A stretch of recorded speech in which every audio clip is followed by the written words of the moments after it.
আমরা শুনবো আজকে যিনি সারা জীবন ডাকাতি করেছেন তিনি কি করে ভগবানকে ডাকতে শিখলেন। তো তার কথা শুনতে গেলে আমরা এই মুহূর্তে চলে যাব উত্তর ভারত। উত্তর ভারতের এক ভক্ত যার নাম হরিদাস, যেখানে বাস করে সেই জায়গার নাম হচ্ছে জাজারিয়া গ্রাম। গ্রামের নাম জাজারিয়া। তো সেই গ্রামে অনেক সম্ভ্রান্ত পরিবার, ধনী ব্যক্তিও আছে, দরিদ্র ব্যক্তিও আছে, পণ্ডিত ব্যক্তি আছে, মূর্খ ব্যক্তি আছে, ব্রাহ্মণ আছে ও শূদ্র আছে। কিন্তু সেই গ্রামের পাশে একটা ছোট্ট জঙ্গলের ভেতরে বাস করে ডাকাত হরিদাস। আর তার অত্যাচারে গ্রামবাসী সকলে সবসময় ভয়ে তটস্থ হয়ে থাকত। সবসময় ভয় ভয়, ভেতরে ভয়। সন্ধে হলেই বাড়ির দরজা জানলা বন্ধ হয়ে যায়।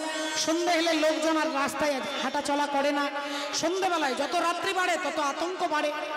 মনে হয় ঘরে ডাকাত হরিদাস এলো। তা দিনের পর দিন, মাসের পর বছরের পর বছর গ্রামবাসী যখন আতঙ্কে দিন কাটাচ্ছে, তখন হঠাৎ সবাই মিলে একদিন মোড়ল মশাই, মানে গ্রামের যিনি পঞ্চায়েত মশাই, মোড়ল মশাইয়ের বাড়ি এসে বলছেন, মোড়ল মশাই আজ এর একটা এসপার কিংবা ওসপার করতে হবে। কার না, আজ ডাকাত হরিদাসের হাত থেকে আমরা কিভাবে রক্ষা পাবো? আমাদের বাড়ির মেয়েরা ঘর থেকে বেরোতে পারছে না, মেয়েদের বিয়ে দিতে ভয় হচ্ছে, গ্রামে অন্য গ্রামের ছেলে এই গ্রামের মেয়েকে বিয়ে করতে আসে না। এভাবে একটা তো সমস্যার সম্মুখীন হয়েছে। তা ডাকাত হরিদাসের হাত থেকে কি করে রক্ষা পাওয়া যাবে, এর একটা ব্যবস্থা আপনাকেই করতে হবে। তা মোড়ল মশাই বলল, ঠিক আছে, ব্যাপারটা আমিও অনেকদিন ধরে ভাবছি। তা আপনারা যখন বলছেন তাহলে এক কাজ করুন, আগামীকাল বিকেলবেলায় আমার বাড়ি চলে আসুন। গ্রামের সবাই, সকলের ঘরের একজন একজন করে কালকের মিটিংয়ে আপনাদেরকে আসতে হবে। সবার ঘরের একজন একজন কালকে আসুন, দেখা যাক কি করা যায়। এখন সবাইকে জানানো হয়ে গেছে যে আগামীকাল বিকেল 5টার সময় মোড়ল মশাইয়ের বাড়িতে গিয়ে উপস্থিত হতে হবে সবাইকে। এখন সকলে যাচ্ছে, মোড়ল মশাই ডেকেছে। আর সেই গ্রামে একজন হতদরিদ্র ব্রাহ্মণ ভিখিরি বাস করে, যার নাম হচ্ছে রামরতন শর্মা।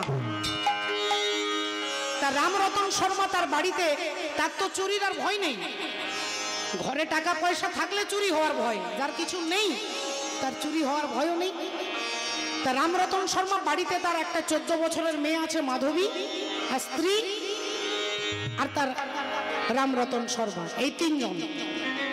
আর বাড়িতে রয়েছে কে না, গিরিধারী গোপাল রয়েছে।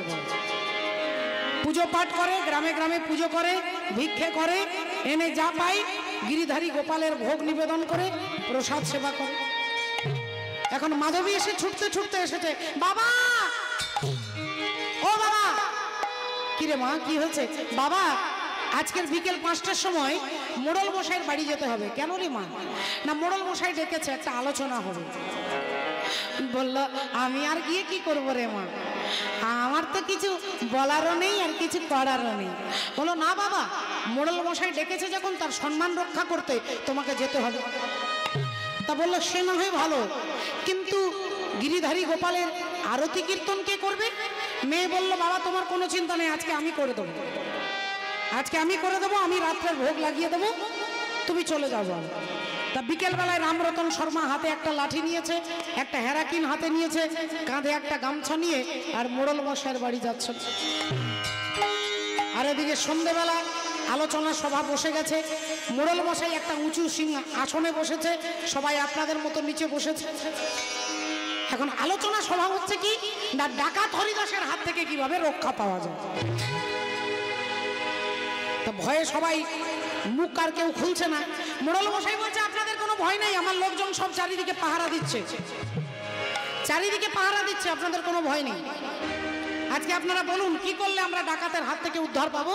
একজন তখন ভয়ে ভয়ে উঠে দাঁড়িয়ে বলছে, মোড়ল মশাই, যতদূর আমার বুদ্ধি, যে ডাকাত হরিদাস তো পেটের জন্য চুরি করে, তা পেটের জন্য যখন চুরি করে, আমরা গ্রামের এক একটা বাড়ি যদি এক এক দিনের খাবার তার বহন করি, এক এক দিনের খাবার যদি তাকে দিয়ে আসি, তাহলে খাবার পেলে সে আর চুরি করবে না। তার যেই বলা হয়ে গেছে অমনি তার পেছন থেকে একজন উঠে দাঁড়িয়ে বলছেন, মোড়ল মশাই আমার কিছু বলার আছে। হ্যাঁ বলুন, কি বলছেন? বললেন, সবাই তো অভাবে চুরি করে না, কিছু কিছু ব্যক্তি আছে যারা স্বভাবে চুরি করে। সবাই অভাবে চুরি করে না, কেউ কেউ আছে স্বভাবে চুরি করে। বললেন, স্বভাবে যদি চুরি করে তাহলে স্বভাব কি করে পরিবর্তন হবে? সবাই চিন্তা করছে স্বভাব কিভাবে পরিবর্তন করা যায়। তখন আরেকজন পণ্ডিত মশাই পেছন থেকে উঠে দাঁড়িয়ে বলছেন, মোড়ল মশাই আমার একটা বুদ্ধি এসেছে। কি বুদ্ধি? না, স্বভাব পরিবর্তন করতে গেলে যতদূর আমার কাছে খবর আছে ডাকাত হরিদাসের মাও নেই, বাবাও নেই, স্ত্রীও নেই, পুত্রও নেই। তাহলে স্বভাব পরিবর্তন হতে অনেক দেখেছি। কিসে? না বিয়ে দিলে। বিয়ের আগে ছেলে রয়্যাল বেঙ্গল টাইগারের মতো কথা বলতো, আর যেই বিয়ে হয়ে গেছে অমনি দেখবেন ভেজা বেড়ালের মতো শুধু ম্যাও ম্যাও করে। এরকম অনেকের আছে। মা কারা কারা দেখেছেন একটু হাত তুলে দেখান তো। দেখেছেন? আচ্ছা, হরি বল, জয় রাধে। তাহলে আজকে কি হয়েছে দেখুন। বললেন বিয়ে দিলে তার স্বভাব পরিবর্তন হবে। মোড়ল মশাই কথাটা শুনে ভাবলেন, কথাটা তো খারাপ নয়। ডাকাত হরিদাসের বিয়ে দিলে হতে পারে সংসারের চাপে স্বভাব পরিবর্তন। তা বললো, খুব ভালো কথা, কিন্তু ডাকাত হরিদাসের সঙ্গে মেয়ের বিয়ে দেবে কে? বিয়ে কে দেবে? বুদ্ধিটা তো ভালো বার করেছেন, কিন্তু তার সঙ্গে বিয়ে হবে কার? একজন দুষ্টু ব্যক্তি কানের কাছে এসে বলছেন, মোড়ল মশাই ওই যে রামরতন শর্মা বসে আছে না, ওর একটা 14 বছরের মেয়ে আছে, বিয়ে দিতে পারছে না অভাবের তাড়নায়।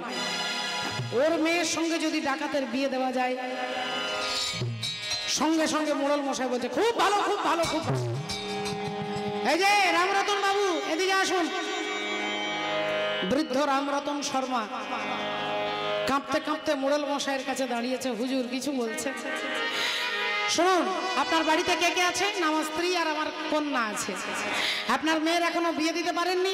আগে না মোড়ল মশাই, টাকা পয়সা জোগাড় করতে পারছি না। মোড়ল মশাই বলল, আজ থেকে 7 দিনের মধ্যে আপনার মেয়ের বিয়ে দেওয়ার দায়িত্ব আমাদের। আপনার মেয়ের বিয়েতে যত টাকা খরচা হবে আমি দেবো, কিন্তু আপনার মেয়েকে ডাকাত হরিদাসের সঙ্গে বিয়ে দিতে হবে। না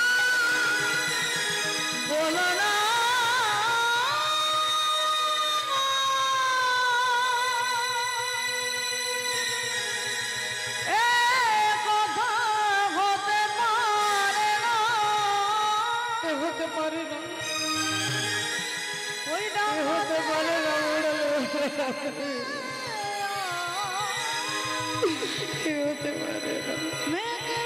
শুনুন, আমরা সমস্ত গ্রামবাসী সিদ্ধান্ত করেছি 7 দিনের মধ্যে আপনার মেয়েকে বিয়ে দিলে ভালো, না দিলে এই গ্রামের ভিটে বাড়ি ছেড়ে আপনাদেরকে চলে যেতে হবে। আলোচনা সভা শেষ হয়ে গেল, যে যার বাড়ি চলে গেল। রামরতন শর্মা কাঁদতে কাঁদতে আসছে, আর এদিকে মেয়ে সন্ধ্যাবেলায় আরতি করছেন। বাবা ভগবানের আরতি করছেন।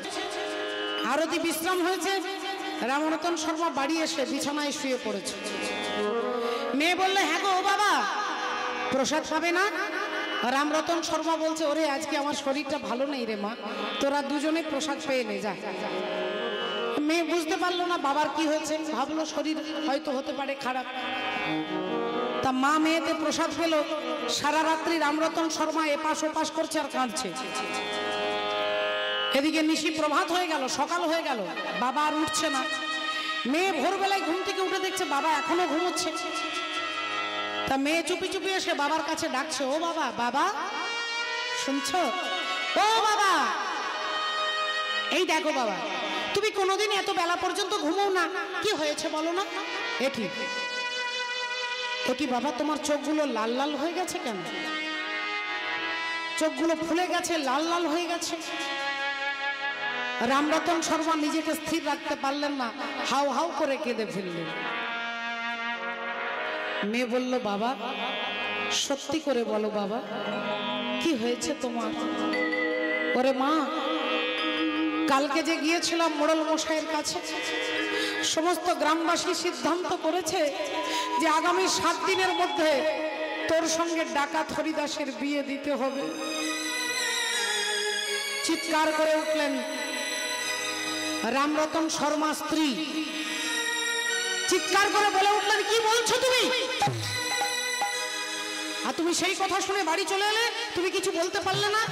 বললেন, ও গিন্নি, তিনি বলেছেন যদি বিয়ে দিতে না পারো তাহলে 7 দিনের মধ্যে গ্রাম ছেড়ে চলে যেতে হবে। এবার দুজনের মধ্যে তর্ক হচ্ছে, আর মাধবী তখন বলছে, বাবা আমার একটা কথা শোনো বাবা।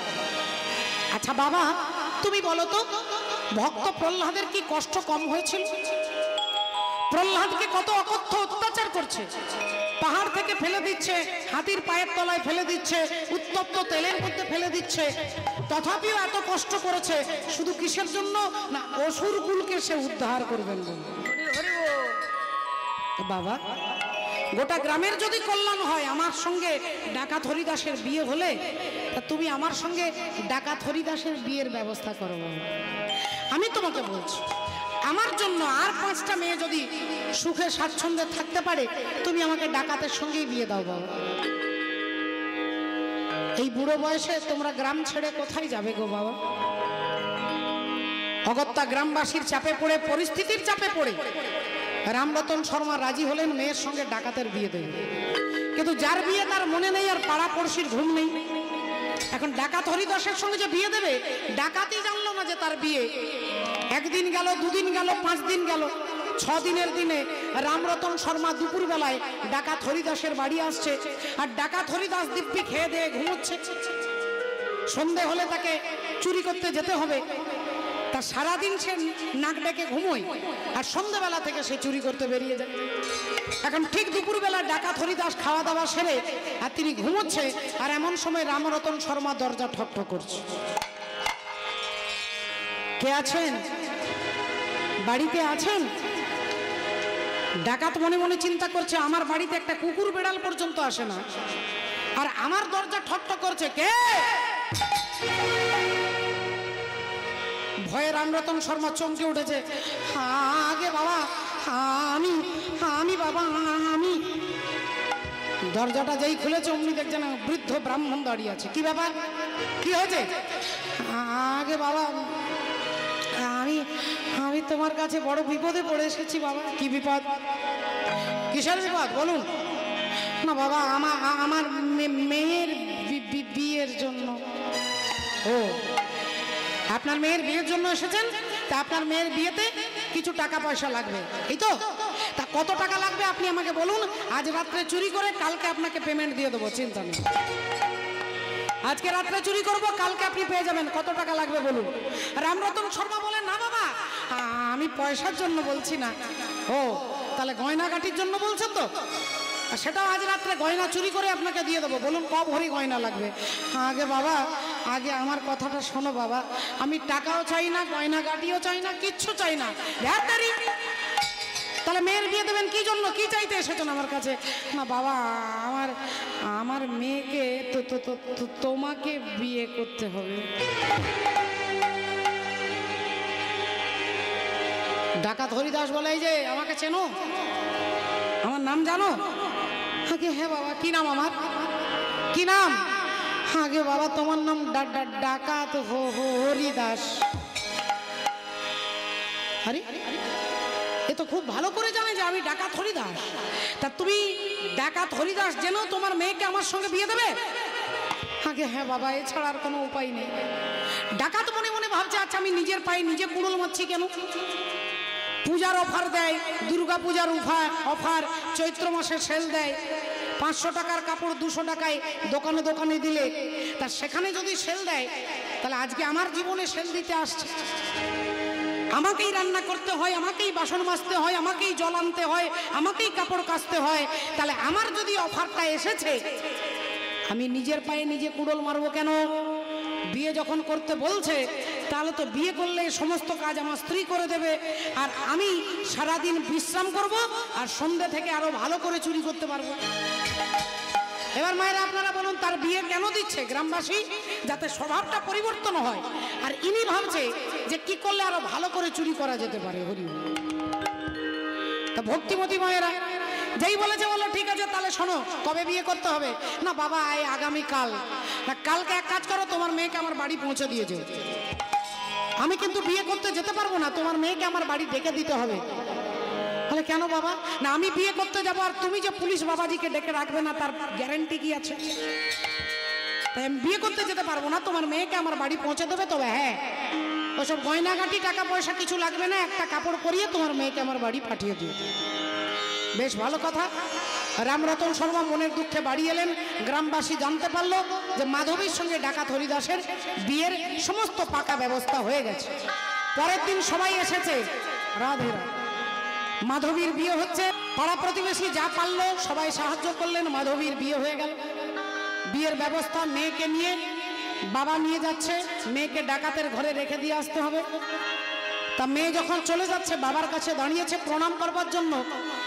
বাবা চোখ দুটো নয়নের জলে ভেসে যাচ্ছে, মেয়েকে জড়িয়ে ধরে বলছে, মা রে, আমি তোকে সময়ে খেতে দিতেও পারিনি রে মা, আমি তোকে কখনো ভালো একটা কাপড় কিনে দিতে পারিনি, তুই এই অভাগা বাবার ঘরে এসেছিস, আজকে তোকে বিয়ে দিচ্ছি, তোকে নতুন করে দেবার মতো কিছু নেই রে মা, আমার আমি তোকে কিছু দিতে পারছি না। তবে দাঁড়া মা, এমন একটা জিনিস দেবো যা চির অক্ষয়, অব্যয়, শাশ্বত, সনাতন। তোকে ডাকাতের ঘরে পাঠাচ্ছি, তাই তোর মনের কথা এ সমাজ বুঝলো না রে মা, কিন্তু তোর মনের কথা যিনি বুঝবে আমি তাকে দেবো তোকে ঠাকুর ঘর থেকে গিরিধারী গোপালের বিগ্রহটা এনে মেয়ের আঁচলে দিয়ে বলছে, এই নে মা, যখন কেউ থাকবে না তখন তোর সমস্ত মনের কথা তুই এই গিরিধারী গোপালকে বলবি। যা। মেয়েকে গিরিধারী গোপালকে নিয়েছে, কোলে করে নিয়ে স্বামীর বাড়ি পৌঁছে গেছে। মা হরি বল, রাধে রাধে। স্বামীর বাড়ি পৌঁছে গেছে, হরি বল। একটা মাটির বেদি করে ভগবানকে রেখেছে। আর যখন স্বামী চলে যায় চুরি করতে, তখন সন্ধ্যেবেলায় হাত জোড় করে বলে, চরণ ধুলি ছাড়া চাই না কিছু আমি, চরণ ধুলি ছাড়া চাই না কিছু আমি, হে কবর হৃদয়েতে প্রভু সারা তুমি, চরণ ধুলি ছাড়া চাই না কিছু আমি, হে কবর হৃদয়েতে প্রভু সারা তুমি, চরণ ধুলি ছাড়া চাই না কিছু আমি, হে কবর হৃদয়েতে প্রভু সারা তুমি, অন্তরে জানি তুমি অগকরুণাময়, চাই যে চলার পথে আশিস তোমার হাই, অন্তরে জানি তুমি অগকরুণাময়, চলার পথে আশিস তোমার হয়, ঘর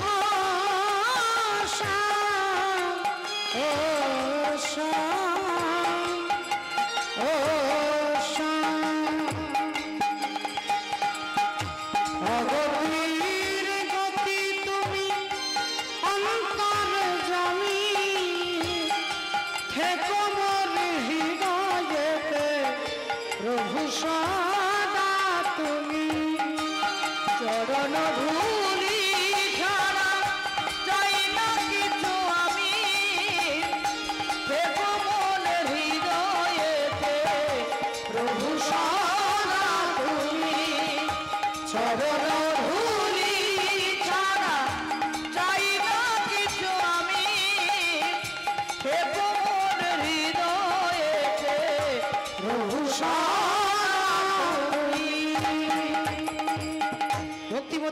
দিনের পর দিন চলে যায়। ডাকাত হরিদাসের স্বভাব আর পরিবর্তন হচ্ছে না, স্বভাবটা আরো বেড়ে গেছে। স্ত্রী রান্না করে দেয়, দুপুর বেলায় যখন শুতে যায় চরণ সেবা করে, সন্ধ্যাবেলায় চুরি করতে যাবে সর্বাঙ্গে ভালো করে তেল মাখিয়ে দেয়। বুঝতে পারছেন মা তেল কেন মাখায়? কেন মা? তেলটা এই জন্য মাখায় যাতে কেউ ধরতে গেলে স্লিপ কেটে যায় নাকি? তাহলে আপনাদেরও চুরি করার স্বভাব আছে নাকি? হ্যাঁ জানেন।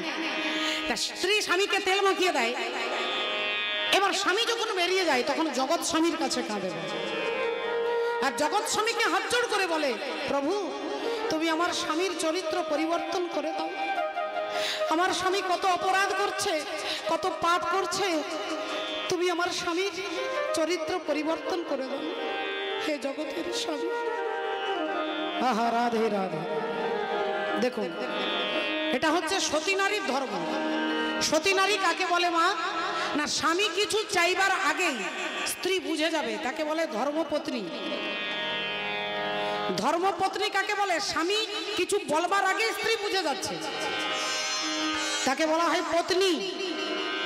আর স্বামী কিছু বললেও, অফিস থেকে এসে জল চাইছে, স্ত্রী বলছে এখন হবে না, সিরিয়াল দেখছি, দেখতে পাচ্ছ না,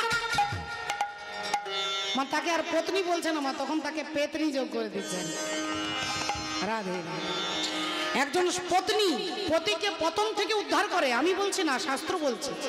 পত্নী কাকে বলে? না, যিনি পতিকে পতন থেকে উদ্ধার করে তাকে বলে পত্নী, আর যিনি পতিকে পতিত করে দেয় তাকে বলে পেতনি। হরি হরি বল, হরি বল, রাধে রাধে। ভক্তিমতী মায়েরা আপনারা দেখুন, আজকে লক্ষ্য করে দুরাচারী রাবণ রাজা মারা যেত না, মরতো না, যদি না মন্দোদরীর মুখ দিয়ে বেরিয়ে যেত। রাবণের মৃত্যুবান মন্দোদরী লুকিয়ে রেখেছিল, এমন একটা গোপন জায়গায় মন্দোদরী লুকিয়ে রেখেছে যে আজ পর্যন্ত কেউ সন্ধান পাচ্ছে না। আর যখন রাম আর রাবণের যুদ্ধ হচ্ছে, রামচন্দ্র মাথা একটা একটা করে কেটে দিচ্ছে, আর একটা নতুন মাথা এসে যোগ হয়ে যাচ্ছে, মাথা কেটে দিচ্ছে, যোগ হয়ে যাচ্ছে। রামচন্দ্র বলছে বিভীষণকে, আচ্ছা বিভীষণ, তোমার দাদার কি মাথার কারখানা আছে নাকি? যতবার কেটে দিচ্ছি নতুন মাথা যোগ হয়ে যাচ্ছে, কিছুতেই মরছে না তোমার দাদা। বিভীষণ বললেন, প্রভু তুমি কি জানো না যে আমার দাদার মৃত্যুবান আমার বৌদি মন্দোদরী লুকিয়ে রেখেছে? বলে তাহলে এখন কি হবে? না, ওই বানটা না আনলে, ওই বান দিয়ে যতক্ষণ না মারবে ততক্ষণ দাদা আমার মরবে না। বলে তাহলে মন্দোদরী লুকিয়ে রেখেছে, আজ পর্যন্ত কাউকে বলে না, তা কি করলে তার পেটের কথা বেরোবে? তখন রামচন্দ্র বুদ্ধি করে হনুমানকে ডেকে বলছে, হনুমান এক কাজ করো, তুমি পারবে, তুমি পারবে এই অসাধ্য সাধন করতে, তুমি যাও, মন্দোদরীর কাছ থেকে মৃত্যুবানটাকে আনতে হবে। হনুমান বললেন, প্রভু তুমি যদি আশীর্বাদ করো নিশ্চয়ই পারবো। এইবার হনুমান কি করলেন? এক ব্রাহ্মণ সেজেছে, বল ব্রাহ্মণ সেজেছে, রাধে রাধে। আর ব্রাহ্মণ সেজে, গণক ব্রাহ্মণ মানে যারা গণনা করে আর জ্যোতিষ শাস্ত্র আলোচনা করেন, সেই গণক ব্রাহ্মণ সেজে হনুমান যাচ্ছেন সোজা, রাধে রাধে। তা তিনি চলে যাচ্ছেন যে সময় রাবণ ঘরে নেই, সেই সময় রাবণের বাড়ি লঙ্কাতে যাচ্ছেন। আমরা একবার সবাই মিলে বলবো, সবাই মিলে বলবো, প্রভু রামচন্দ্র কি, প্রভু রামচন্দ্র কি, প্রভু রামচন্দ্র কি। শ্রীরাম जानकी बैठे हैं मेरे सीने में, श्री राम जानकी बैठे हैं मेरे सीने में। देख लो मेरे दिल के नगीने में, देख लो मेरे दिल के नगीने में, श्री राम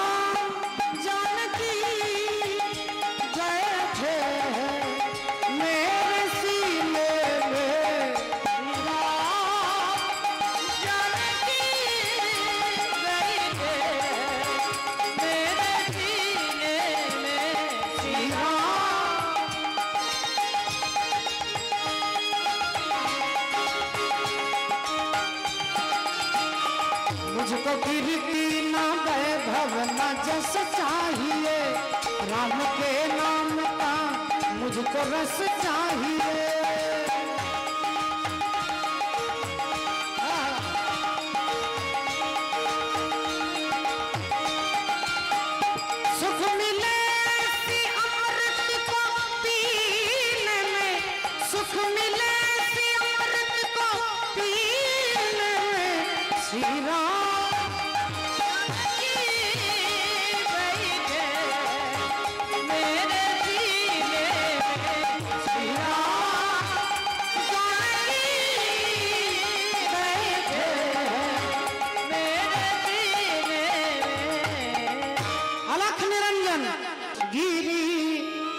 ধারি গোপাল ব্রজ গোপদুলা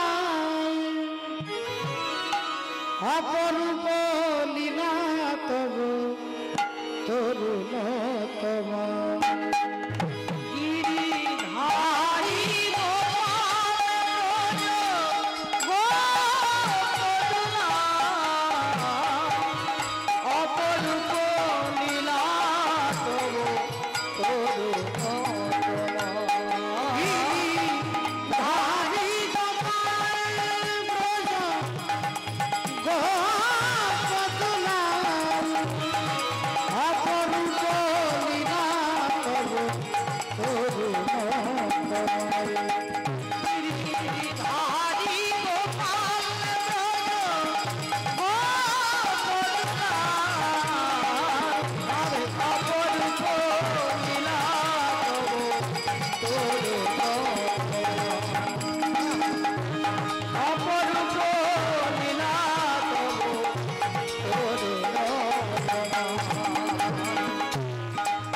যশোদার নয়নে তুমি ননিচর নন্দাদুলালে তুমি আনন্দ কিশোর যশোদার নয়নে তুমি ননিচর নন্দ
দিতে হবে আজ ঢাক বাজে সোনাই বাজে বাজিছে